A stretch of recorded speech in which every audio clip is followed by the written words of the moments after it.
died and fallen into heaven. Except that heaven is up, and there's no St. Peter to welcome me. Oh dear, please don't let it be the other place.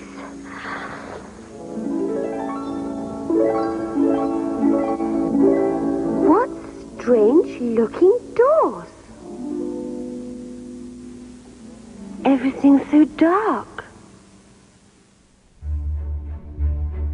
Hey everyone, it's Jonathan and welcome back to Every Version Ever. Today we're talking about a recently rediscovered piece of lost media, a version of Alice in Wonderland so obscure not even Jenna, Phantomwise herself, knew this existed. Alice in Russialand. Probably one of my biggest social media vices is Reddit, and one of my favorite subreddits is r/obscure media and r/lost media. Last month, toward the beginning of January, I was scrolling through Reddit and a post titled, "Found, Alice in Russialand, 1995" showed up on my screen. I didn't even really stop to fully read everything. I clicked the link and copied it to immediately send to Jenna. And much to my surprise, even she had never heard of this thing. That's how obscure this one had been. And probably still is. Because, let's face it, there's really not much of an audience for a bizarre Alice in Wonderland themed Russian history lesson / art piece / criticism of the Russian government, especially one that is 30 years old, is missing a chunk of the beginning, and only exists as a copy of a thing taped off the TV in Brazil. But that didn't matter to me. I'm in the audience for a thing like that, and chances are, if you're listening to this podcast, you are too.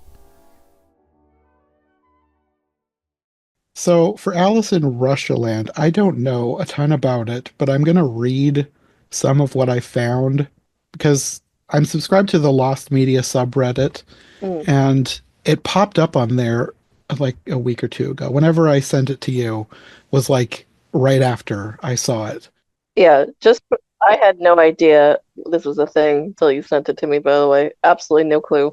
Yeah, I'd never heard of it. And because, like, not that I'm an expert, but I see a lot of stuff. Like, I see all the lists of things that people post, like, there's Alice's from here, there, and everywhere.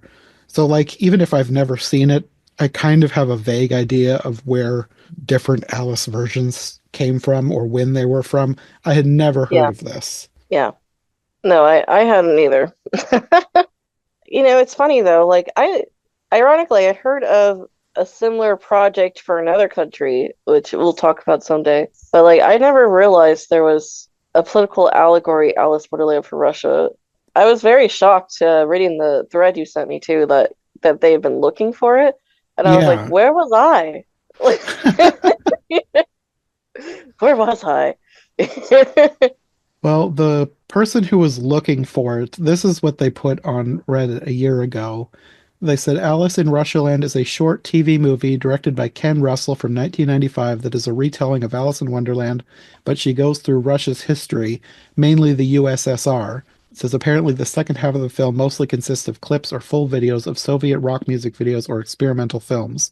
There's also a Russian cartoon starring a cartoon wolf halfway through it. Steve Pemberton is in it. Yeah, that sums it up. Yeah.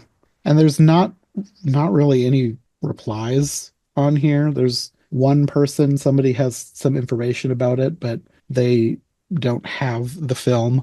But then 19 days ago, someone posted on the Lost Media subreddit talking about that original post. And they said, long story short, a 45-minute VHS recording of the film was uploaded to Twitter by a Portuguese user. Seems like this recording of the film had already been secretly shared among a few users back then, so he shared it via Twitter, as, according to his words, there were foreigners on Reddit who were dying to find this film, so thanks to him.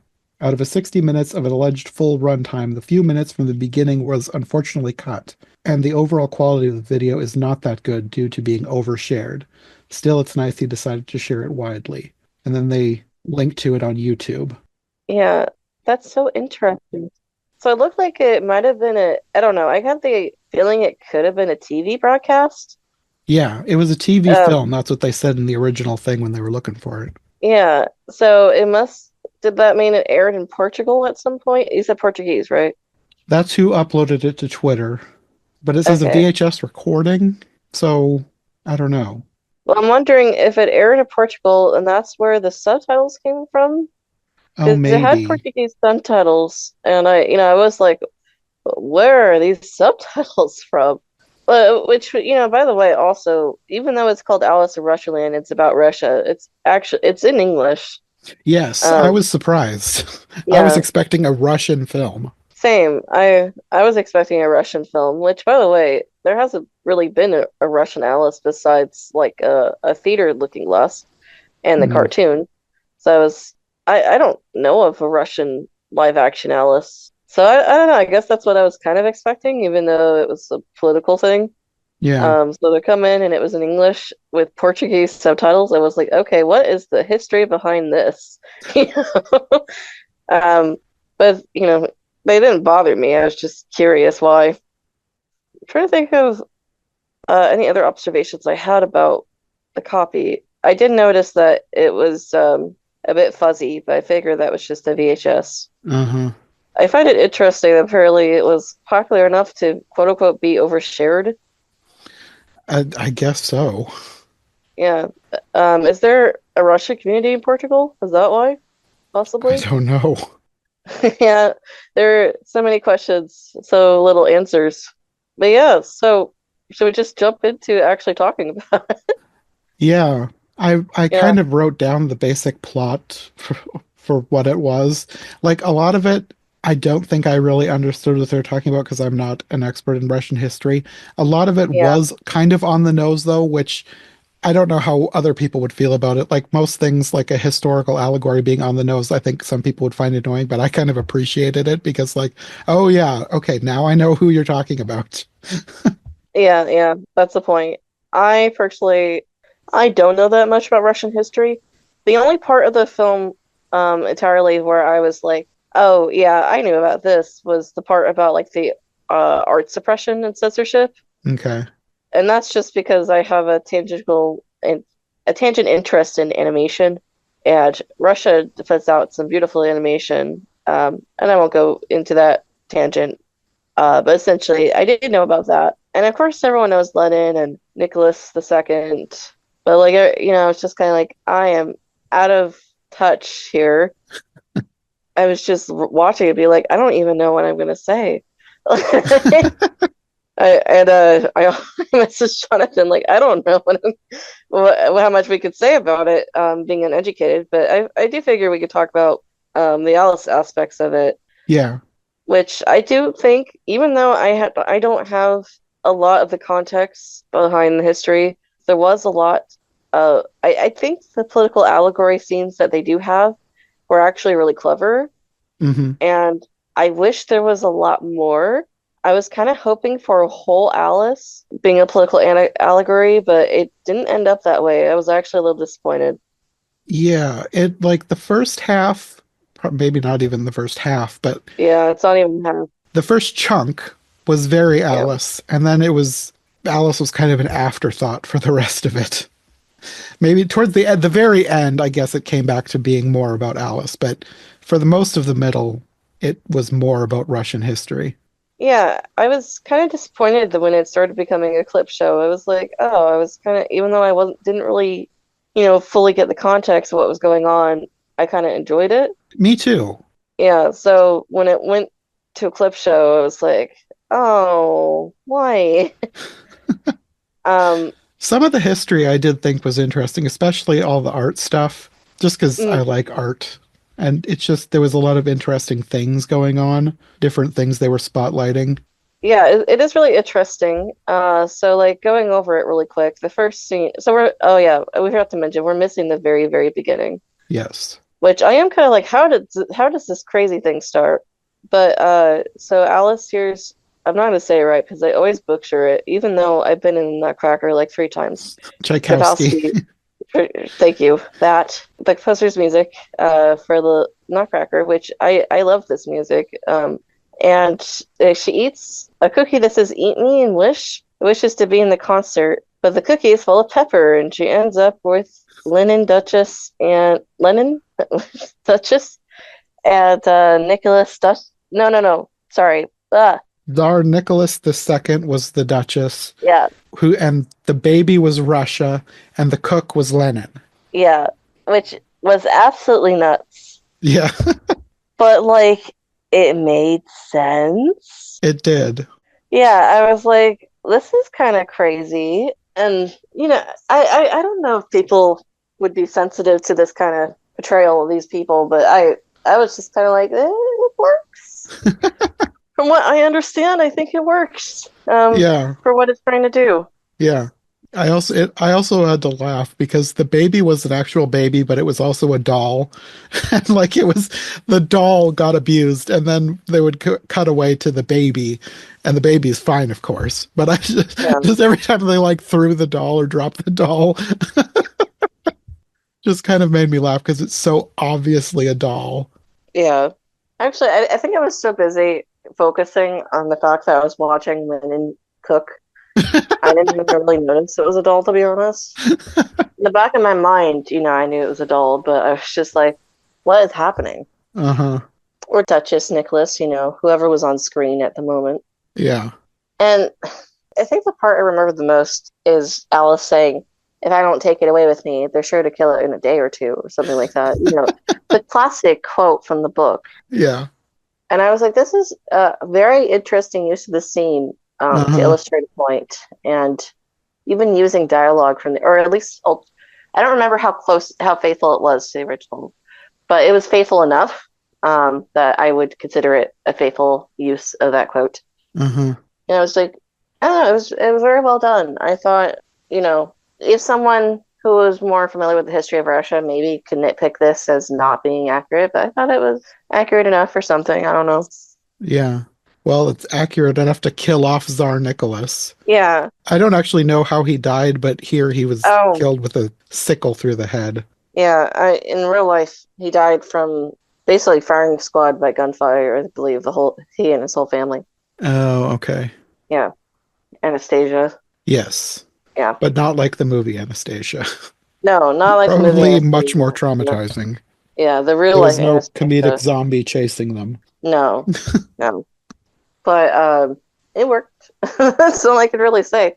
I can't really comment from the Russia political history perspective, but from Alice's perspective, I thought it was a good use of the scene. Uh-huh.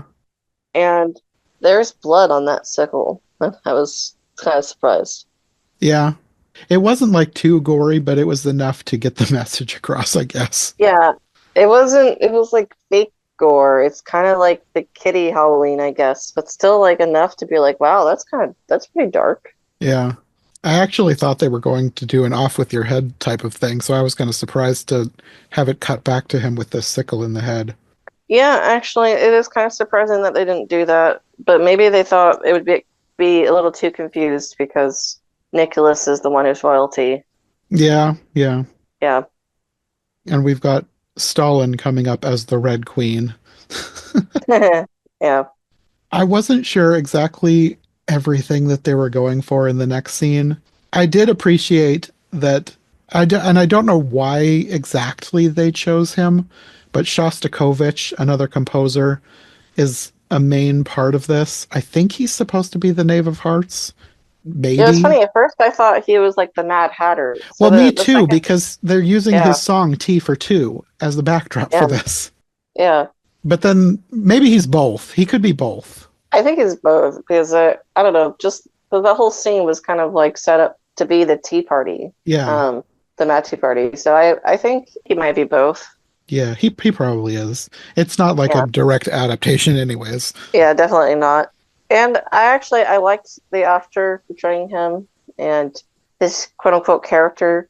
I liked the way they talk about the Russian censorship suppression of artists and Hmm. on what was it, Soviet realism, which is like some of the most unrealistic genre effort. It was a good scene. I think it worked. The T for two sequence was a little too long in my opinion, but There were several scenes like that like I enjoyed them at the beginning and then it was like, okay, when are we going to wrap this up? I did kind of wonder at that point if some of the casts were like dance people, and so they were just like, "Oh, I'll be involved if there's a dance sequence or something." Mm, At least I felt Alice was probably a ballerina. I have no idea if she is or not. I didn't do any research. But yeah, that I do. That's my only criticism of the scene. I think is dance went on a little too long. other than that, it was a good scene. And then it didn't that transition into like painting the roses, Yeah, which is also a good transition, I think, to make the point they were doing. yeah. And you have the Queen giving the Russian history lesson. Stalin, the Yeah, Queen. yeah. I felt like also just the symbolism of painting the roses red was really, really good. How they become these artists become like minions, kind of, to the regime was pretty good as well. I didn't even think of that, but yeah, that is a good point. Yeah, I mean, they were essentially making propaganda for Yeah, the Soviets, not willingly, but it's kind of what they yeah, had to do. yeah, And I knew at the time too was I do have the context that the censorship was absolutely ridiculous. It was so I don't even know how to say it, like forced patriotism was so over the top. yeah, So I thought it was a good scene, and I thought it worked well just opposed to the Mad Tea Party. The Mad Tea Party being a time when artistic expression is encouraged hmm, and they're having a good time compared to forced to produce propaganda. I thought it was a good contrast and did the point they were trying to make. So yeah. A plus. And then I think it started going off the rails a little bit with like a bit more clips. There was a lot of Russian history. I did not write down all the history that I went through because it would be too much, and most of it I didn't have context for. So Yeah, I guess that's another thing to be clear. I'm not here to comment on Russian history. yeah, no, me neither. Yeah, especially I don't want to tread on toes and get something wrong. Yeah, I'm just here to comment on the Alice parts, I guess. yeah. Um, and then one more Alice scene was a trial. With Shostakovich on trial for crimes against the state. Yeah, and they actually like play some of the music, and I thought it was again a very good use of Alice to make a point to illustrate the ridiculousness of a scene in history. I mean, I'm just realizing that's the point of Alice because I was going to ask why Alice in Wonderland because it didn't seem like they used it that much, but now I'm saying it's because Wonderland's ridiculous. So that's the Yeah, point they were like probably trying to make. yes. And yeah, I feel like the trial scene definitely gets across of how ridiculous it is. Uh-huh. I also liked that instead of little animals, the jury was Russian nesting dolls just doing nothing. Oh yeah, love that. I thought it could also be kind of a obviously nesting dolls are Russian, but I also kind of wonder if it was a metaphor because you hide a doll inside each other, but underneath the Soviet Union you kind of have to hide who you really are to portray what the government wants you to be. Mm, And also like I forget exactly what they said, but like speak up, and none of them would speak up because they're all dolls who are too afraid. yeah. So it was a good metaphor. Is that the word? Allegory. Metaphor, allegory, something like Yeah. that. I think it worked to the point they were making. Yeah. And then after that, it just kind of it. That's when the clip show starts, and that's where I really lost interest. Well, at the end of that scene, it has the scene where she's attacked by the playing cards, but instead of waking up in the real world, she wakes up with the Cheshire Cat. Except I think he says he's Oh the yeah. Chernobyl cat, but then later she calls him Glasnost. And I looked up Glasnost, and the definition that I found says in the former Soviet Union, the policy or practice of more open, consultative government and wider dissemination of information initiated by leader Mikhail Gorbachev from 1985.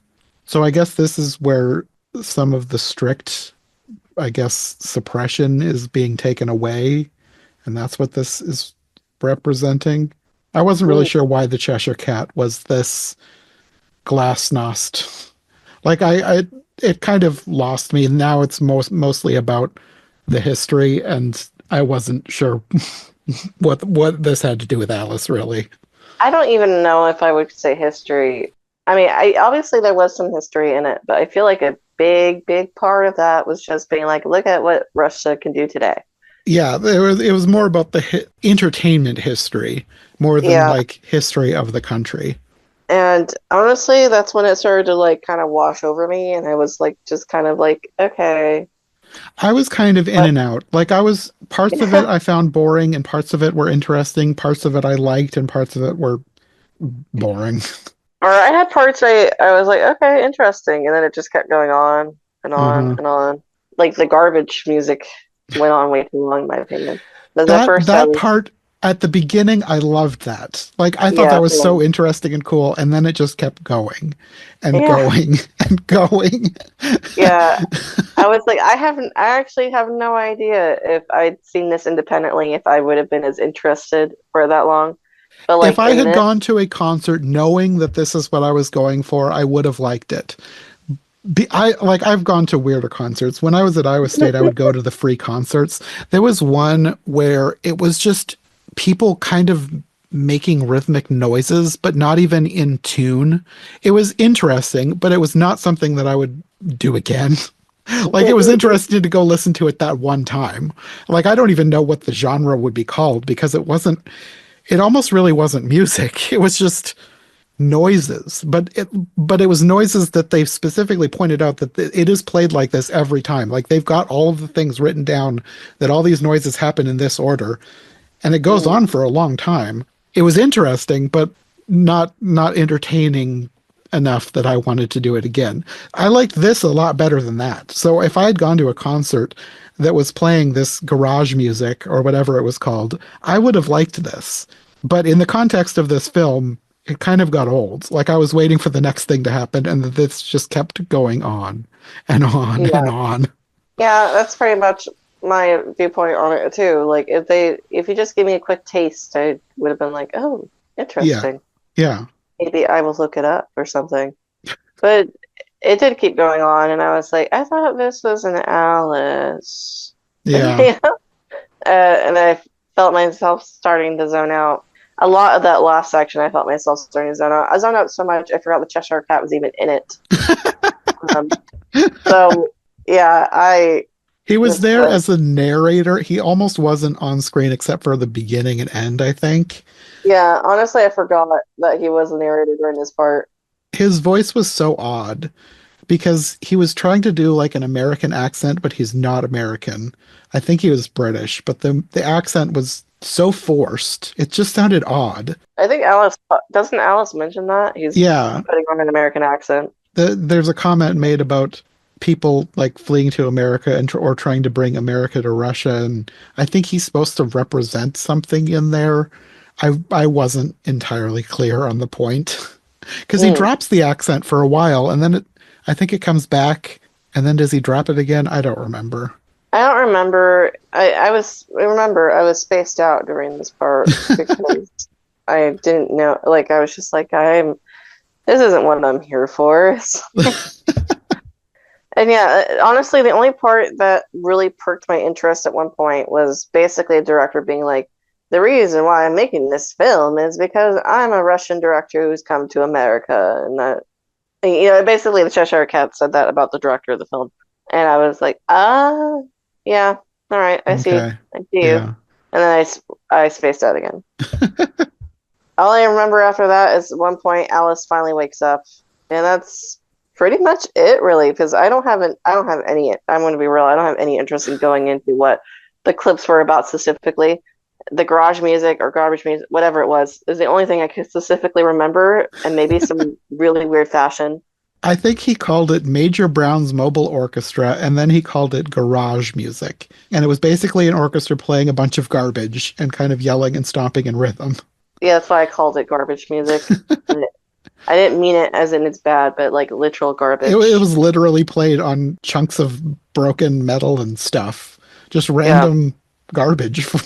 yeah. But that's the only part that was really stood out to me, to be honest. Oh, there was a really long section where he showed like some Russian film opening or something. And I was like, I don't really care. Sorry. Like, I think that's the part that I zoned out the most on because it was the most boring. yeah, but it was kind of I feel a little bad because you could tell it was probably the section that was closest to the director's heart. But Probably. I was yeah, I was just like I feel like you lured me in with Alice. And and Alice was technically there as a voice, as a voiceover. Yeah, Um, she's through the whole thing, but at a certain point, it stops being an Alice. I don't know. It's just I'm not against the idea, I guess, of a clip show of modern Russia stuff, but like it was more than half of what we had. Yeah. Maybe in the full thing it's only half, but I think it's only missing like how many minutes? The thing I read said 6 minutes, but they don't know that for sure. Yeah. Okay, let's round it up. Say about 10 minutes. It's missing only about 10 minutes. Hmm. How much difference would have that made? I don't know. Yeah, because the first part we get is the Hall of Doors, so just fallen down the rabbit hole, so she can't have lost that much. I mean, I have to assume there's also a period of time when she's falling asleep. Yeah, because at the end she wakes up in the quote unquote real world. She's on a giant book. Like I'm not sure what they were going for with where she was. They did not film in a real location. It was a set with a giant book. Yeah, that's probably one of those things where, probably I bet like maybe the story behind making it might be more interesting than the actual thing itself. But I don't. Probably. Yeah, I don't know if that's available. Yeah, I don't know. I didn't look too much into it just because this was a lost film, and from what I could tell, there just really isn't a lot of information. Like somebody had linked to what was supposed to be information about it, and it really isn't. I think it's more about the director than the movie itself. Oh yeah, we might as well mention the director is Ken Russell, apparently, Yeah. and with Amanda Ray King. Apparently, it's on IMDb. It's funny, I did not see that. A long time ago, I went through IMDb for Alice things, and I never saw this. On the page about the director, it does have a little bit, but it's very short. It's basically just summarizing what the film is. I guess his wife played Alice, Hetty Baines. Wait, what? It says Hetty Baines, then Ken's wife, returns in this film about Russia using Alice in Wonderland as a framework. She was previously married to Ken Russell. Yeah, we have one child. They have a couple pictures from the beginning on this page. If I remember, I'll edit them into the video podcast. There's a picture of her falling through the rabbit hole. It says Alice falls through a rabbit hole and floats down with images of Russians floating by, leaders such as Khrushchev, I'm probably butchering these, Brezhnev, Gorbachev, Yeltsin, along with cultural icons such as Tolstoy and Tchaikovsky and national hero Yuri Gagarin. Some of the imagery is reminiscent of early filmmaker Méliès, who Russell also paid homage to in Salome's Last Dance. Hmm. Well, that was a journey. That's all I have to really say, I think. Yeah, it was interesting. I'm glad we watched it. I probably won't ever watch it again, but I'm glad we watched it for the podcast. I'm glad it's found. I'm glad I watched it. That's all I really have to say. It is what it is, and it is this. It's fine. Yeah. I don't know if I can really recommend this unless you are really, really into Russian history Yeah. or It's one of those things, like a lot of times we'll watch some random weird Alice and I'll recommend it basically just to Alice fans. I'm not even sure I would recommend this to people who are big Alice fans. Like maybe if you're a major completionist, you got to see absolutely everything Alice related. But like if you're just a casual Alice fan, this almost has so little to do with Alice that it probably isn't worth your time. But just as an interesting thing, a lost film that is now found again, it is interesting in that respect. I will say, if you were interested in lost films being found, I think this is going to be the most up your alley, if that's what you're interested in, listener. Yeah. If you're interested in Alice, maybe check out the beginning that we have anyway. Yeah. Until the trial. After that, you can tune out. Because even though there's a Cheshire Cat, he's barely in it, and his section is mostly clip show, and it's kind of confusing, to be honest. Yeah. Chernobyl, did they even explain calling him Chernobyl Cat? No. Yeah, if they did, I missed it. I looked up. Yeah. They called him Glasnost at the end. I had to look that up myself. They didn't explain that either. Yeah, so after the trial, you can click out. If you're into Russia, like Russian culture, Russian history, this might be up your alley, but at the same time, it might not. It might annoy you. I don't have no idea. It depends on your own personal taste in media, I think. Mm-hmm. If you like strange works of musical and theatrical art. There's a lot of that to be had here. The Yeah. garage music, there's some weird contemporary-ish ballet. I guess it was contemporary back in the 80s and 90s. It probably would be not contemporary to today. There was a weird fashion show with strange costumes. It was interesting for the artistic perspective, but just as a random viewer, I you'll probably be bored. Yeah, I don't recommend this. And even as an Alice fan, to be honest, I only recommend this if you are really into obscure Alice's. If Yeah, you're just a casual Alice fan, skip it. yeah. But I'm glad I saw it. I won't ever watch it again, but I'm glad I watched it. Yeah. If nothing else, we got a good conversation out of it. That's what I say about most bad movies that I watch for the podcast. It makes it Yeah, worth it for me. that's true. And I mean, I'm never against watching weird Alice things. This might be one of the weirdest. That's okay. Yeah. Yep. Oh, really quick. I forgot to watch this. Apparently, there are outtakes. Did you know that? Oh, The outtakes is better quality than what we have. I noticed that. Like crazy quality. I th I feel like the original has to exist somewhere. Like it can't be like if there's outtakes in this good quality, then why is the original not? Huh. Okay, the person who uploaded it on YouTube just said this just ended up in my house one day. Ran a tape which had this recorded on it, and it's like, no, this is not a tape. You can't fool me. This is a film transfer. That or he used AI to upgrade the quality. Let me watch a little bit because AI makes things look weird. It's insane quality. It is very good quality. I don't think it's AI upgraded because, like, I mean, maybe there's a program out there that can make it look this good, but like other things that I've watched that have been AI upgraded, they look disturbing. And I don't mean that in like, I don't like AI. I mean, it looks genuinely disturbing. Like the noses, like, kind of move weirdly. They just look wrong. Like when I after I watched Wicked, I was like looking up a whole bunch of different musicals, things that don't really have a pro shot, I don't think. And there was one of Legally Blonde, the musical. So I watched a Mm, little bit of that because it said it was in HD quality. And I was watching, I was like, this looks off. There's something wrong with this. And then it was like doing some close-ups and I was like, there is something wrong with their faces. Like they were just, I don't know. You'd have to like look at it to know what I mean. It just looks so disturbing. Like AI doesn't understand what it's looking at. It's just trying to make crisp lines.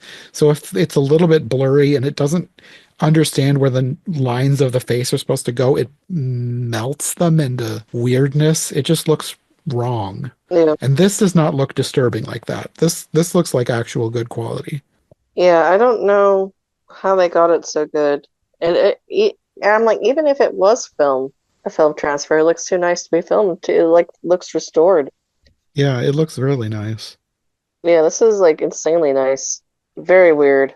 I did find a comment from the person who found it. It said, "Me and my brother were crazy about this movie. I think he still has the VHS copy, not the whole movie though, which we watched hundreds of times. We used to repeat some cool sentences randomly to our friends and parents. It was recorded when the movie was aired in Brazil some 30 years ago. I'll contact him to see if that copy still exists." So that was 6 months ago. And the uploader of the outtake said, "That would be awesome, mate. Thank you very, very much kindly. Truly, I'm eagerly awaiting the follow-up." And then he uploaded, apparently 6 months ago, he uploaded these parts.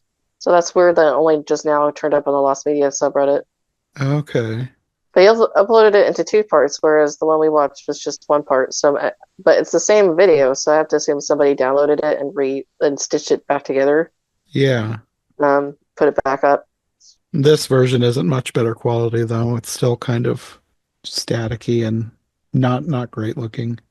And the beginning is also gone, so No, it's the same. It's the same exact same video.